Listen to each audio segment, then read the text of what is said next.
અત્યારે આપણે જવાનું હતું ચોટીલાથી પાકિસ્તાન, કેમ કે અમારે મોદી સાહેબનો મેસેજ આવી ગયો હતો. તમે જોઈ શકો છો અમારા ડેટા રિકવરી થઈ રહ્યા છે. ડેટા રિકવરી થાય એટલી વાર છે. 9 વાગ્યાનો ટાઈમ હતો પણ 9 આઈના વાગી ગયા છે.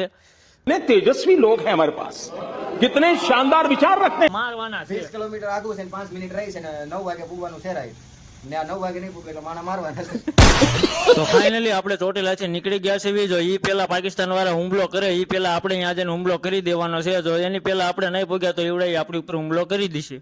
अच्छा, તો જોઈ શકો છો તમે, અમને અમારા સાથીદાર ભેગા થઈ ગયા છે. ગઢમસિંગ લઈને બે હાલ્યા જાય છે અને વાહે અમે હાલ્યા જ આવી છીએ.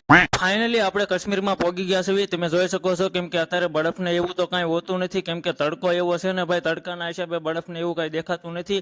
અને આ જગ્યાએ ઘણીવાર અમારે હામું યુદ્ધ થયેલું છે. તમે જોઈ શકો છો આ બધું આવી રીતે છે અહીંયા. उठा ले रे देवा, उठा ले। તો હવે અમને એવું લાગી રહ્યું છે કે આ પાકિસ્તાનમાં ભોગવા આવ્યા છે, કેમ કે આ પાકિસ્તાનના સૈનિકો હોય એવું લાગે છે અમને.